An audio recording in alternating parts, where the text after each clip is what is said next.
पैसा बनाने के 6 रूल्स। तो दोस्तों, किस्मत से कुछ नहीं होता। किस्मत किसी को भला नहीं करता। किस्मत से हो सकता है कि आपको ढेर सारा पैसा मिल जाए, लेकिन अगर आप पैसों के नियमों को नहीं जानोगे तो आपके पास पैसा टिक ही नहीं पाएगा। तो पैसे के नियमों को जानना जरूरी है। दोस्तों, ये कहानी है बेबीलोन शहर के सबसे अमीर आदमी का। आज से 5000 साल पहले बेबीलोन नाम का एक शहर था। वहाँ बंसी नाम का एक रथ बनाने वाला रहता था, जो कि बहुत ही गरीब आदमी था। एक दिन वो बहुत परेशान अपने घर पर बैठा था। उसका दोस्त कॉबी, जो कि एक म्यूजिशियन था, गली में घूम रहा था और उसने बंशीर को बैठे देखा। उसको देखकर कॉबी उसके घर गया, उससे बातचीत करने लगा। कॉबी कहता है, बंशीर भैया, आज आप काम नहीं कर रहा है। लगता है आपके पास ढेर सारा पैसा इकट्ठा हो गया है, इसलिए आज आप काम नहीं कर रहे हो। क्यों ना आप मुझे कुछ पैसे दे दो ताकि आज रात में खाना खा सकूं। मेरे पास तुम्हारे रात के खाने के लिए तो क्या, मेरे अभी के खाने के लिए पैसा नहीं है। फिर तुम काम क्यों नहीं कर रहे हो? कॉबी, हम इतना मेहनत करते हैं फिर भी हम गरीब ही क्यों रहते हैं? तुम सही बोल रहे हो। जब मैं पैसे कमाता हूँ तो मुझे पता ही नहीं चलता कि वो खर्च कहाँ हो जाते हैं, और आखिर में मेरे पास 1 रुपये भी नहीं बचता। फिर वो दोनों अपने पुराने दोस्त अरकत के पास जाते हैं, जो कि बेबीलोन सिटी का सबसे अमीर आदमी था। अरकत बहुत ही दयालु और बहुत ही खर्च करने वाला आदमी था। वो लोगों की बहुत मदद किया करता था, खूब सारा पैसा दान में दिया करता था, लेकिन उसका पैसा कम होने की बजाय बढ़ता जा रहा था।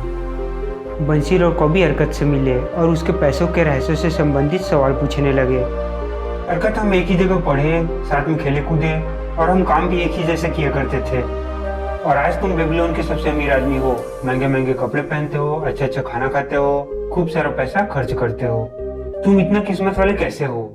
इतने में अरकत बोलता है, किस्मत से कुछ नहीं होता, पैसे के नियमों को जानना जरूरी है, जो मुझे आज से कुछ साल पहले अल्गमिस नाम का एक आदमी ने बताया था। क्या तुम इन नियमों को जानना चाहते हो? इतने में अरकत के दोस्तों ने कहा, हाँ, हम भी पैसों के नियमों को जानना चाहते हैं, जिससे हमारी गरीबी दूर हो सके। फिर अरकत उन्हें पैसों के 6 नियमों के बारे में बताता है। दोस्तों, रूल नंबर 5 और 6 बहुत ही खास है, तो इसे बिल्कुल भी मिस मत करना।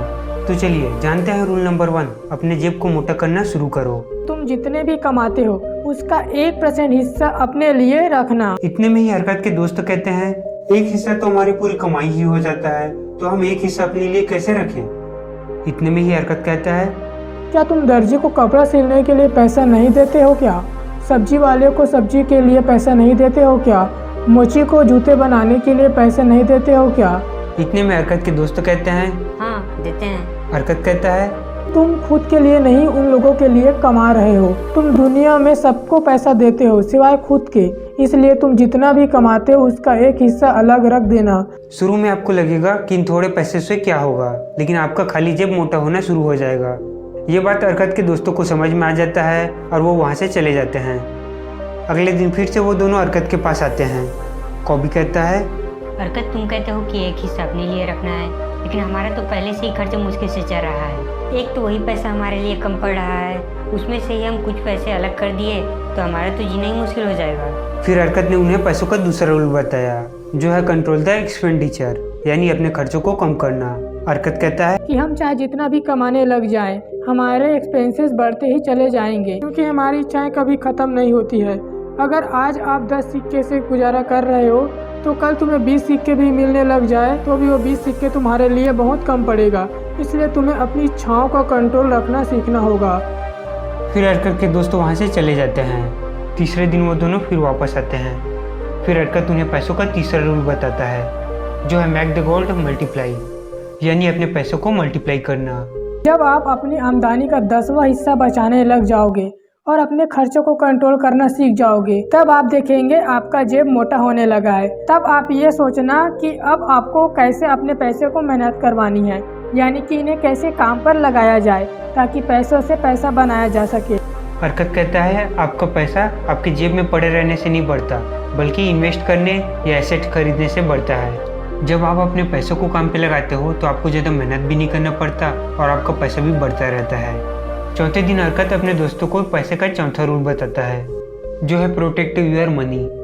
अरकत कहता है कि अगर हमें पैसे से पैसा कमाना है तो उसे इन्वेस्ट करना होगा। किसी को पैसे उधार देने से पहले हमें ये जरूर सोच लेना चाहिए कि सामने वाला पैसा लौटा पाएगा या नहीं।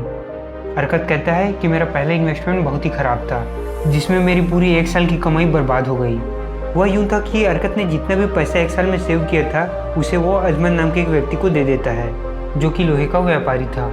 वो बोला कि तुम मुझे पैसे दे दो, मैं दूसरे देशों में जाता रहता हूँ, मैं वहाँ से सस्ते दाम में ज्वेलरी लाकर तुम्हें दे दूँगा, जिसे तुम महंगे दामों में बेचकर प्रॉफिट कमा लेना। तब मुझे ये आइडिया बहुत पसंद आया था, लेकिन मैंने इतना नहीं सोचा था कि एक लोहे का व्यापारी ज्वेलरी के बारे में क्या जानेगा। बाहर के लोगों ने उसे ज्वेलरी की जगह कांच के टुकड़े पकड़ा दिए और मेरा सारा सेविंग्स बर्बाद हो गया। तब मुझे समझ आया कि पैसों को प्रोटेक्ट करना कितना ज़रूरी है।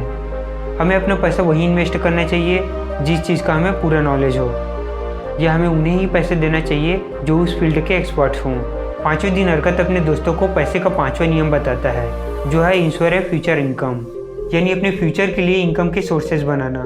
क्योंकि हर इंसान जवानी से बुढ़ापे की तरफ जाता है और वो आज जितना काम कर रहे हैं बुढ़ापे में उतना काम नहीं कर पाएंगे, तो उसे अपने फ्यूचर की ज़रूरतों के लिए और अपने परिवार के लिए पैसे इन्वेस्ट करना ज़रूरी हो जाता है। हमारे पास इन्वेस्ट करने के लिए बहुत सारे ऑप्शन हैं, जैसे हम अच्छे कंपनियों के स्टॉक्स और गोल्ड खरीद सकते हैं। और अगर आपके पास अच्छे स्टॉक्स चुनने के लिए उतना नॉलेज नहीं है तो आप सीधे म्यूचुअल फंड या इंडेक्स फंड के जरिए इन्वेस्ट कर सकते हैं, जिससे आपका पैसा कंपाउंड होता रहेगा और आपका फ्यूचर सिक्योर रहेगा। फिर 6वें दिन हरकत अपने दोस्तों को पैसे का 6वां नियम बताता है, जो कि मोस्ट इम्पोर्टेंट है, जो है increase the ability to earn, यानी पैसे कमाने की अपनी एबिलिटीज़ को बढ़ाना। हरकत अपने दोस्तों को कहता है, कुछ समय पहले मेरे पास एक आदमी पैसे उधार मांगने के लिए आया था, तो मैं उससे पूछा तुम्हें पैसे उधार क्यों चाहिए? तो वो बोला मेरी सैलरी बहुत कम है, मैं मुश्किल से उसमें गुजारा कर रहा हूँ, मुझे अपने परिवार के लिए कपड़े खरीदने के लिए पैसे चाहिए। इतने में हरकत कहता है, मैं तो क्या तुम्हें कोई भी पैसा नहीं देगा, क्योंकि तुम उन पैसों को लौटा ही नहीं पाओगे। अगर आपको अपनी कमाई बढ़ाना है तो आपको अपने कमाने की एबिलिटीज़ और स्किल्स को बढ़ाना होगा। जब तक आप अपनी एबिलिटीज़ को नहीं बढ़ाते हो तब तक लोग आपको उतने ही पैसा देंगे जितना आप लौटाने की हैसियत रखते हो। तो सबसे पहले हमें अपने ऊपर इन्वेस्ट करना है, अपनी स्किल्स और एबिलिटीज़ को बढ़ाना है, ताकि लोग खुद आकर आपको पैसा दे दें। तो दोस्तों ये थे वो 6 रूल्स जो हरकत ने अपने दोस्तों को बताया था, जो आज भी उतने ही कारगर हैं। अगर वीडियो अच्छा लगा हो तो इसे लाइक कीजिए, शेयर कीजिए और चैनल को सब्सक्राइब कीजिए। Thank you.